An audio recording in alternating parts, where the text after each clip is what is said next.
Hablemos de historia, conocemos la vida, el entorno histórico de las hermanas Mirabal. En este momento recibo al profesor Juan de la Cruz. ¿Quién es el profesor Juan de la Cruz? Simplemente un historiador preocupado para que todo el pueblo dominicano conozca los hechos históricos más trascendentes que han hecho posible que los dominicanos nos hayamos constituido en un pueblo libre, independiente, soberano.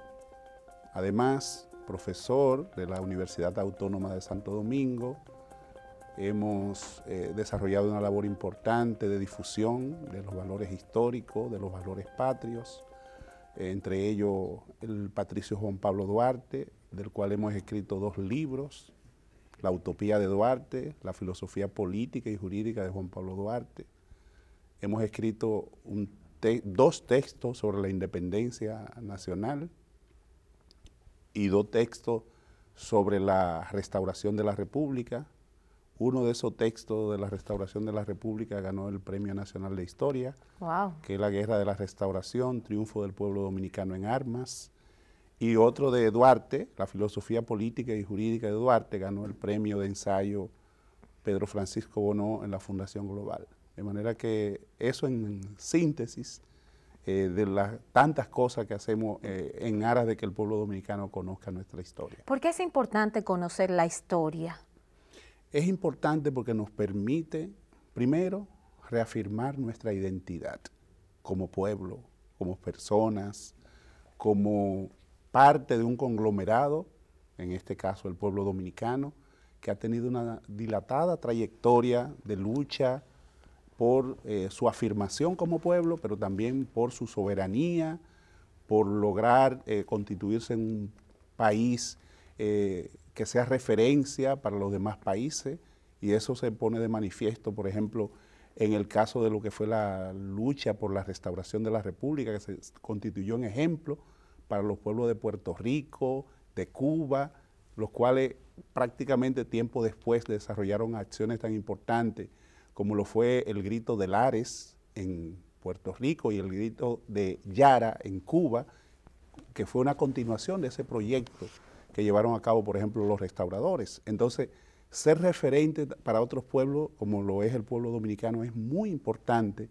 porque permite que este tipo de acción sirva, vamos a decir, de referente, de impacto, para que no puedan ocurrir situaciones como esa, de que un personaje, como en este caso el general Pedro Santana, se atreva a quitarle la soberanía por soberbia o por cualquier razón de carácter personal, y asimismo los demás pueblos vean ese ejemplo y también luchen por reafirmarse como tales. Así es, nosotros tenemos el tema central de la historia de las hermanas Mirabal. Entonces, el ámbito y el entorno histórico en que ellas nacen, donde se desarrolla, ¿verdad?, ese carácter y ese ímpetu que hoy nosotros podemos, por la historia, reconocer, señalar e incluso alabar y enarbolar nuestra bandera justo por ese arrojo de las hermanas Mirabal. Simplemente decir que el país estaba en ese momento en un proceso de tránsito de un gobierno, vamos a decir, democrático, como el de Horacio Vázquez, a un gobierno dictatorial, como el Trujillo. El generalísimo, como él mismo se autodenominó. Exacto. Rafael Leónidas Trujillo. Eso era un proceso de cambio bastante interesante que Trujillo supo aprovechar en su beneficio.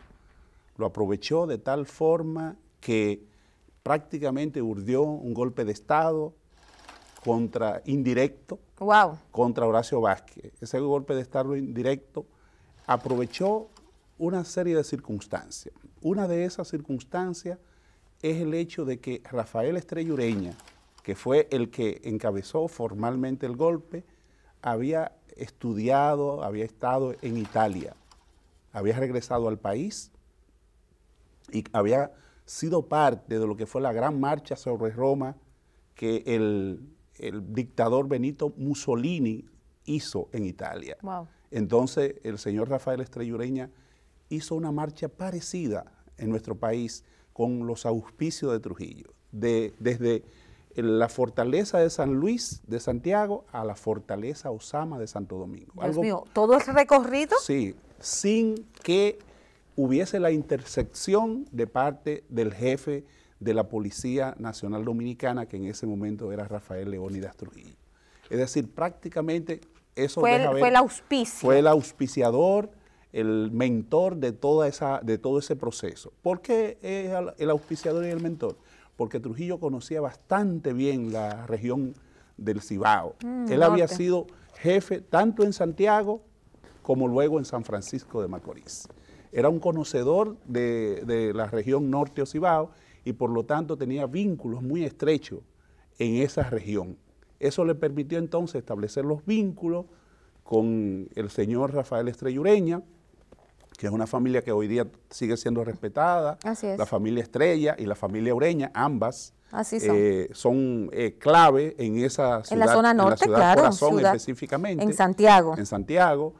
Y él, aprovechando esa coyuntura, también aprovechó que uno de los personajes más importantes, que era enemigo de Horacio Vázquez, que era Desiderio Arias, fue el encargado militar de la acción, vamos a decir, política.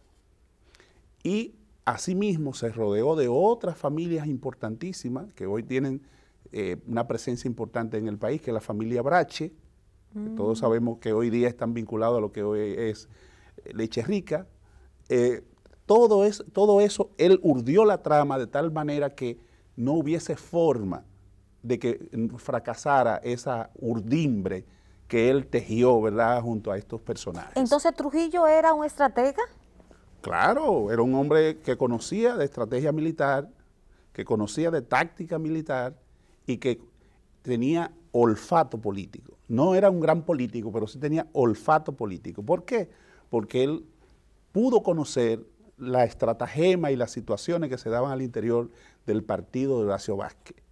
Por ejemplo, él sabía de las contradicciones que había entre el vicepresidente de la República y el sobrino de Trina de Moya, que eran las dos figuras más importantes después de Horacio Vázquez. Entonces las usó a su favor. Entonces él sabía que había esa contradicción entre ellos y entonces él se metió al medio, como se dice. O sea, no, ni uno. Ni voy a un bando ni a otro bando. Sino me voy a meter yo, porque él entendía que él era que tenía todas las condiciones políticas, todas las condiciones éticas, todas las condiciones, vamos a decir, para ser el presidente de la República. Y es por esa razón entonces que él auspicia todo este proyecto, tomando en cuenta lo que estaba ocurriendo, lo que había ocurrido en Italia. Ya. Y además una persona seguidor, como lo vemos en sus trajes y demás, de Ulises Heró. El bicornio que él usaba era una réplica del bicornio que había utilizado Ulises Heró, que fue en el marco donde él nació. O sea, en esa dictadura, en 1891, fue que él nació. Y entonces sus padres eran lilicistas y ese lilicismo parece ser que se entronizó en su mente y él dijo que quería parecerse, en este caso, a Lilis. Wow. Entonces, todo eso, esa trama, es la que nos permite entender en qué contexto nacen las hermanas Mirabal, en un contexto de tránsito de un gobierno como el de Horacio Vázquez hacia una dictadura como la del general Rafael Leónidas Trujillo Molina. Entonces, en todo eso que mencionas, ¿verdad? Estamos ya, el pueblo dominicano, en una dictadura, el generalísimo haciendo uso de su poder. Así es. Se dice que la belleza de las hermanas Mirabal, ¿verdad?, fue que encantó al tirano. Sin embargo, el desprecio de esta es la que lo aira, vamos a decir. Tenemos testimonio de una de las hermanas, bueno, de la hija de Patria, doña Noris, que no fue la belleza, sino la respuesta que dio Minerva, ¿verdad?, al cortejo, que entiendo yo era normal, ¿verdad? Y siendo él el general, pues tal vez se vio despreciado. Ahí vienen las dos cosas, ¿verdad? Y usted como historiador puede mencionar el desprecio como hombre, ¿verdad?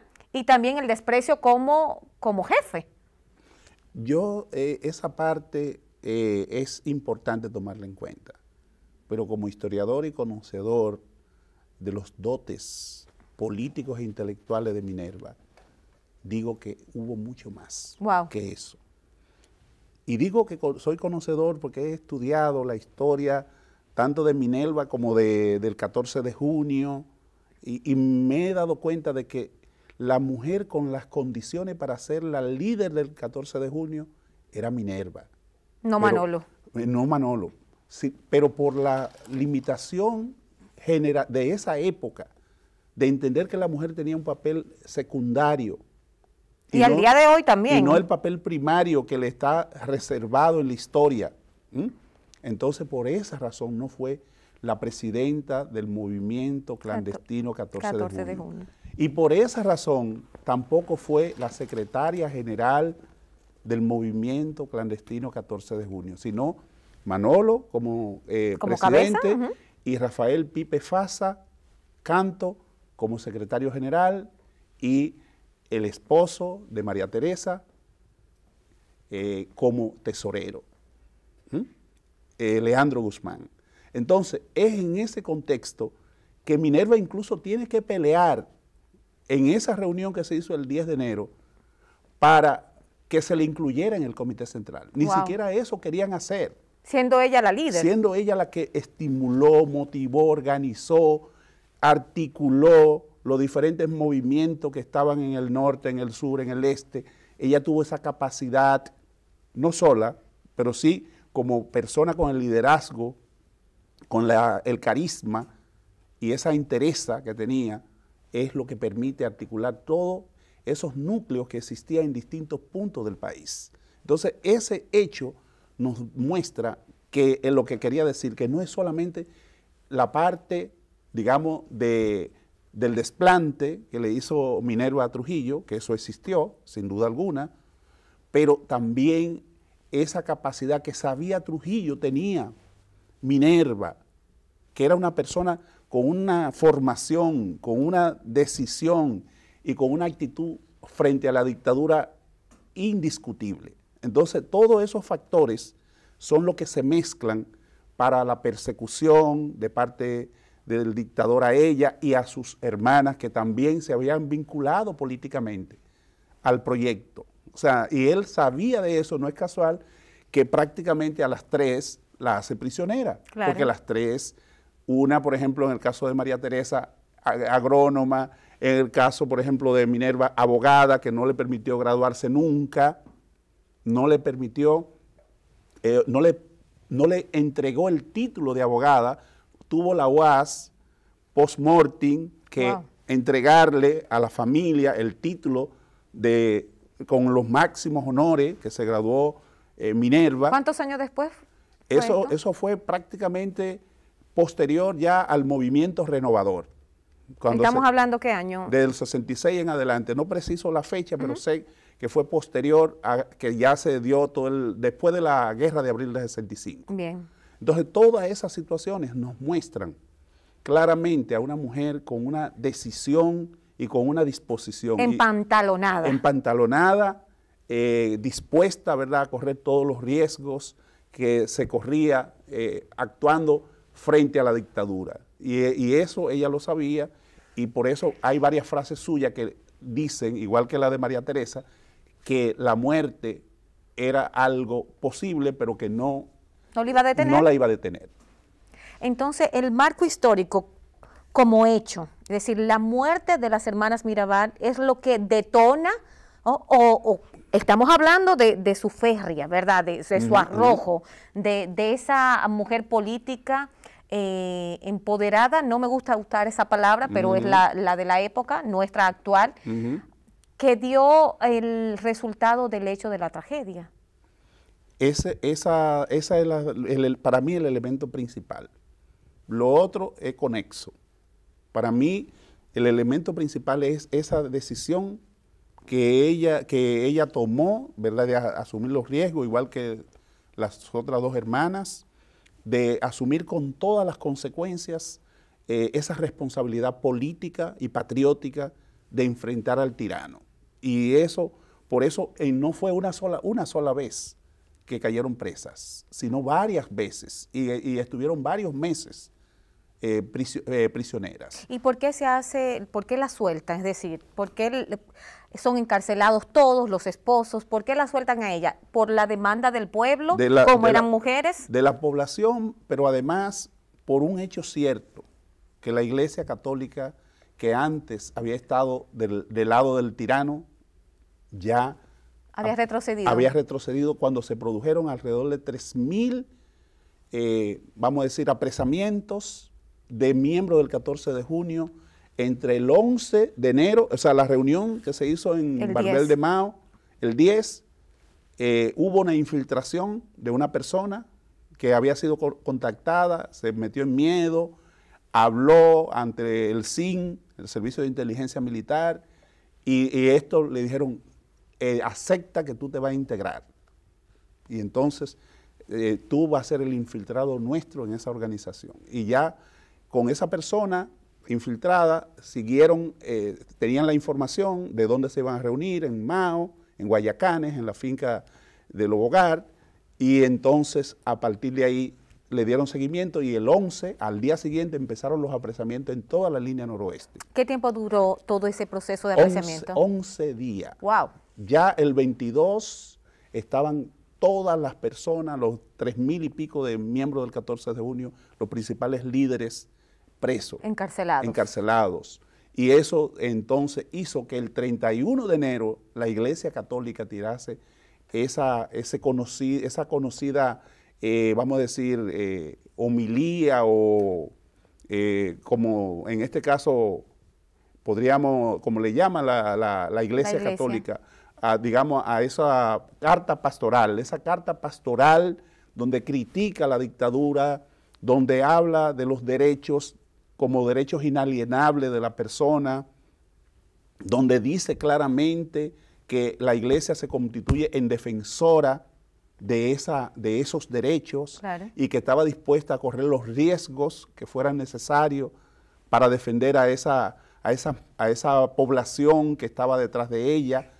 En fin, ya a partir del 31 de enero la Iglesia actúa y eso evidentemente se constituye en un elemento de represalia de parte de Trujillo y de sus paleros, hasta el punto de que entran a las distintas iglesias. Por ejemplo, Ricardo Pittini, que era en este caso el presidente de la Conferencia del Episcopado Dominicano, perseguido, Panal de La Vega también, igualmente Hugo Eduardo Polanco Brito de Santiago, es decir, todos los obispos, arzobispos y figuras clave son perseguidas y son apaleadas mientras hacen misas en distintos puntos del país. Es decir, que el tirano como represión envía a hombres a apalear. ¿Qué es apalear? Para entender. ¿Es a entrarle a palos? A palos a los obispos, arzobispos, sacerdotes. Durante ese día del 31 de enero que se hizo en todas las iglesias católicas, se leyó la carta pastoral. Y entonces eso hizo claramente una separación entre iglesia y dictadura, abiertamente. Iglesia y el Estado, sí, podríamos sí, claro, decir. Claro. ¿Cómo influye todo esto para que comience ese declive, verdad? Sabemos que la muerte, claro, la trágica muerte de las hermanas Mirabal conlleva a que el pueblo dominicano se levante y conocemos la historia ya del ajusticiamiento del tirano, pero inicia realmente ahí con la carta pastoral que se leyó en las iglesias, donde comienza la represalia del pueblo dominicano hacia el tirano. Sin duda alguna que esa es como el punto de ruptura entre lo que había sido una actitud de conciliación de la iglesia con Trujillo por aquello vamos a decir, del concordato que Trujillo había logrado que se aprobara en el Vaticano en 1954, donde la iglesia tenía todos los privilegios del mundo, la iglesia católica, donde a partir de ahí los obispos, arzobispos, sacerdotes vivían beneficiándose de muchas cosas, ¿verdad?, que le proveía el Estado, y ahí ya ellos dicen, no, no nos importa perder esos privilegios por enfrentar al tirano, por un lado.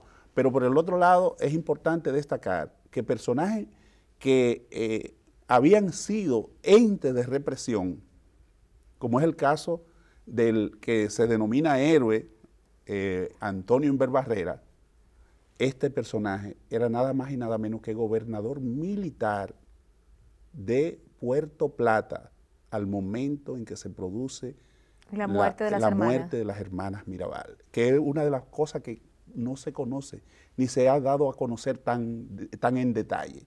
Antonio Inver Barrera era el gobernador militar de Puerto Plata y nadie puede suponer que el gobernador militar no tenía información. Tan es así que en principio no se le iba a permitir la entrada a la ciudad, a las hermanas Mirabal. Fue luego, por intersección de varias diligencias que finalmente se le permitió ver a sus esposos. ¿Qué tiempo dura en ella en ese momento? Bueno, del recorrido de Salcedo a Puerto Plata, pero ¿qué tiempo dura en ella con sus esposos y luego cuando retornan hacia Salcedo? Básicamente todos sabemos que hay un horario de visita. Eso existía antes y existe actualmente. Actualmente apenas se dan 2 horas de visita en todas las cárceles.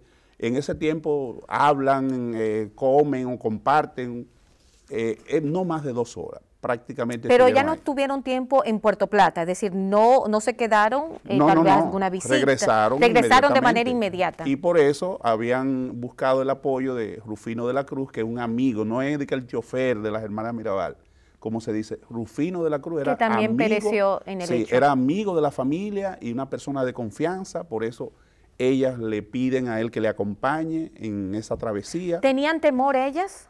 No, yo creo que era más bien por lo de manejar, ¿verdad?, a larga distancia y más que todo, ¿no? Entonces, esa situación, porque tanto Minerva como las demás sabían manejar, y eso hay incluso fotos, ¿verdad?, de ella en un jeep que sabía manejar muchísimo, pero probablemente por esa situación, ¿verdad?, afectiva que la acogotaba. Claro. En ese momento, preferían no ser ellas que manejaran, sino que manejara a otra persona que tenía quizás menos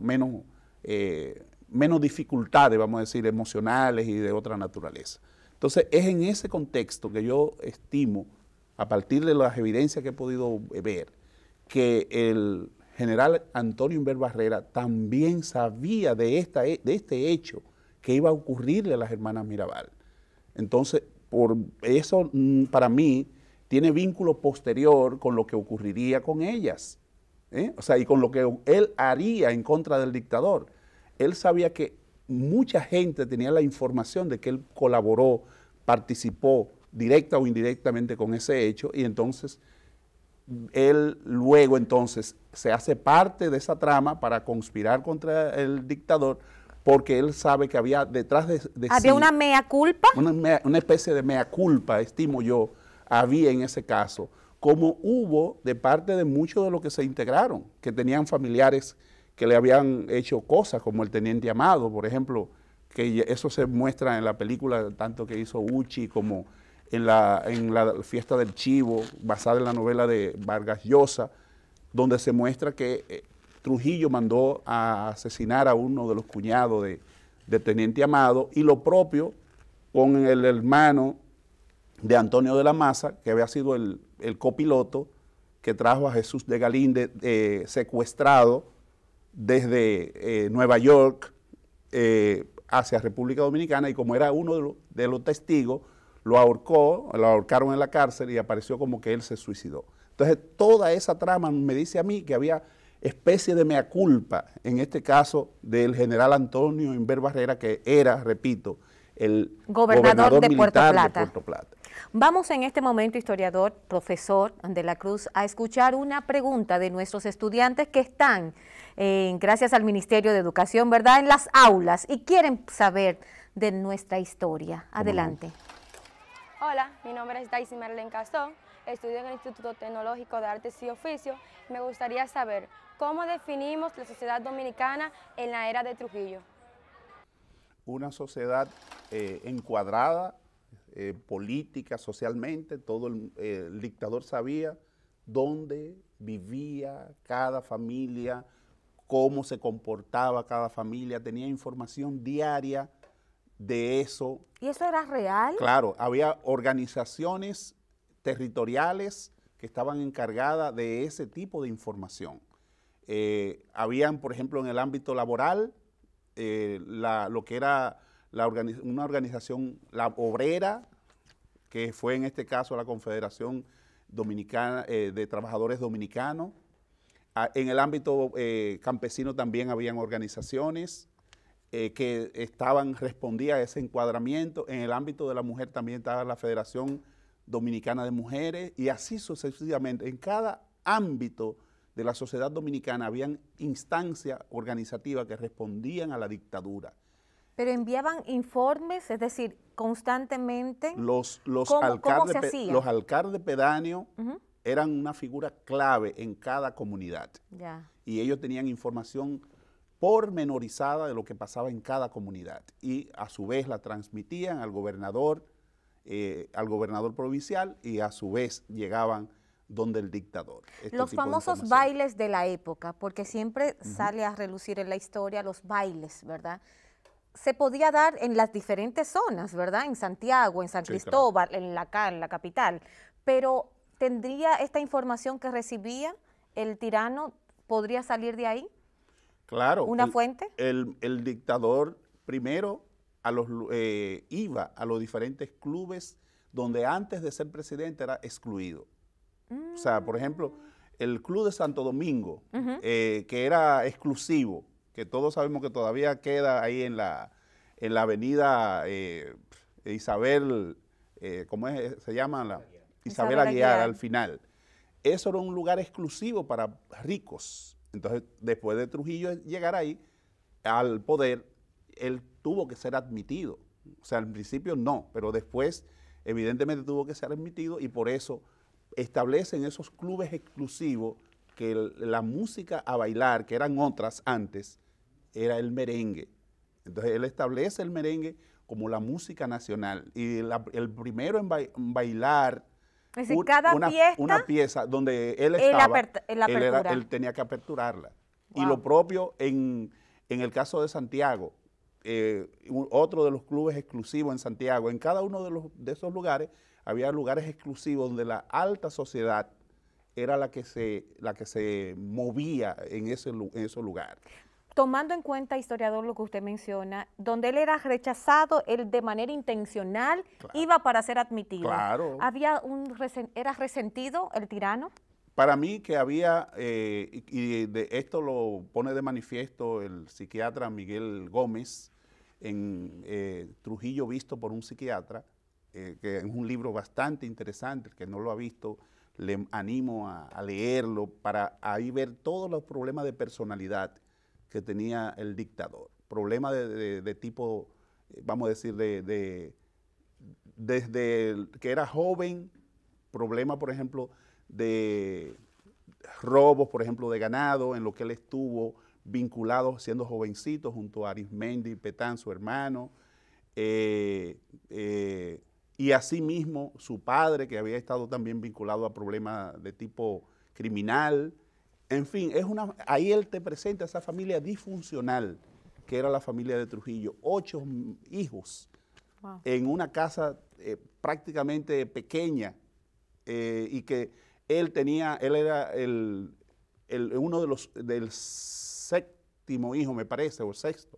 Entonces todo eso nos muestra que él tuvo que luchar, el 4º, él tuvo que luchar en esa situación para poder hacerse notar, vamos a decir, incluyendo en su propia familia. En su propia familia. Entonces, además, todas esas situaciones que tuvo que atravesar, de verse, vamos a decir, obligado, entre comillas lo de obligado, ¿verdad?, a dedicarse al cuatrerismo para poder él mantener una figura que siempre quiso ser una persona de vestir elegante, de vestir limpio, impecable.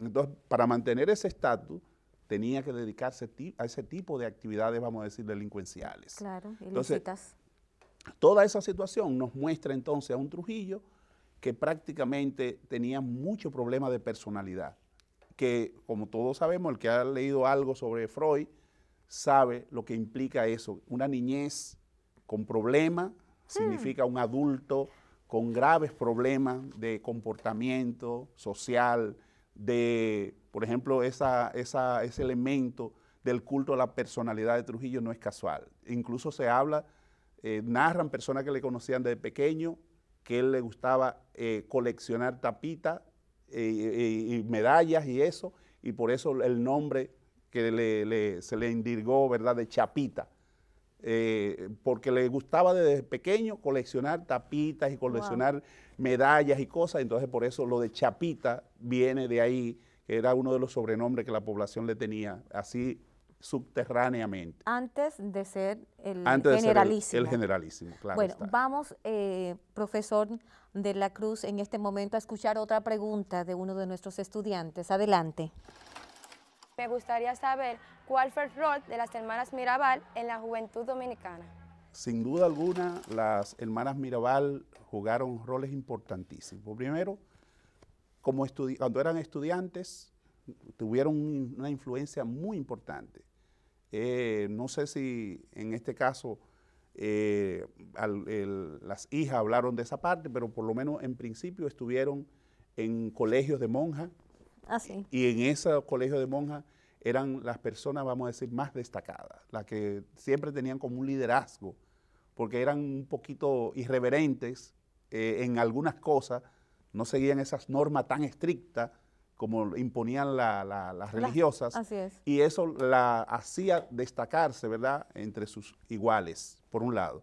Pero cuando le toca, por ejemplo, a Minerva estar en la universidad, era amiga de muchas personas que estaban vinculadas a la dictadura, y eso no le llevó a torcer sus ideas. Por ejemplo, era muy amiga de Andrés Avelino Hijo, que era uno de los hijos del filósofo y matemático Andrés Avelino, catedrático de la UAS en esa época, y que luego lo siguió siendo posteriormente. Era igualmente de Francisco Antonio, que era el otro hijo, un intelectual destacado también, ambos intelectuales destacados que todavía en el caso de Francisco Antonio lo tenemos presente todavía. De Andrés Avelino Hijo, lamentablemente murió en el 2003, me parece.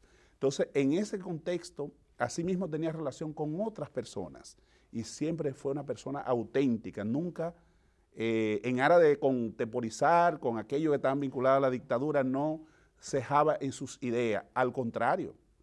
En el caso de Antonio Avelino, hijo, cuando se fue a estudiar para Francia, que le tocó ir a estudiar a Francia, vino con ideas marxistas. Y entonces Trujillo dijo, pero eso es lo que yo estoy apoyando, a una persona que en lugar de venir a colaborar conmigo, lo que hace es que se forma... para enfrentarme. Exactamente. Entonces todo eso nos muestra a una mujer que influyó en sus amigos en un sentido contrario a lo que se esperaba. Se esperaba que fueran ellos que influyeran en ella y cambiaran sus ideas. Ella influye en los demás. Igualmente ocurre con Tirso Mejía Ricard, que era muy amigo de ella y que también pertenecía era familia de un historiador reconocido en ese momento, que era el señor Mejía Ricard, historiador destacadísimo, Gustavo Adolfo Mejía Ricard, y ella influyó en ese joven también, Tirso Mejía Ricard, y así como ella, en esos, en muchos otros, lo que deja ver que tuvo una impronta muy destacada sobre ese grupo de clase media alta que fueron parte del 14 de junio, muchos de ellos. Podríamos decir, tomando sus palabras, la clase social de las hermanas Mirabal, media alta, por eso la conocemos hoy, porque muertes muchas durante la tiranía, ¿sí o no? Sí, sí, claro. Hecho trágico, real, verdadero. Sí. La historia nos cuenta. Pero el hecho de que eran de clase media alta, ¿pudo influir en lo que hoy tenemos como historia? Pudo haber influido, pero influyó más, es lo que yo entiendo, la actitud de firmeza que asumieron frente al dictador. O sea, puede ser que, sin duda alguna, son más conocidas que quizás muchas otras mujeres que pudieron haber tenido algún tipo de rol. Entre ellas, lamentablemente, recién falleció Josefina Padilla, que fue parte de la fundadora de la Juventud Revolucionaria, del Partido Democrático Revolucionario PDRD. Ella era parte de esa Juventud Democrática. Y fue conocida, evidentemente, Josefina Padilla. Pero en el caso de ella, por el hecho de haber también sufrido, ¿verdad?, ese atentado, 3 hermanas, es un hecho que impacta. Es una tragedia. Una tragedia que impacta a cualquier persona de ciertos sentimientos. Así es. O sea, el hecho de que fueran 3, no una, sino las 3, que fueran vilmente asesinadas, pienso que tiene un impacto, además de lo que es su procedencia de clase, vamos a decir. Así es. Yo agradezco, profesor, gracias por este tiempo de conocer aquí en Hablemos de Historia. Encantadísimo, de verdad.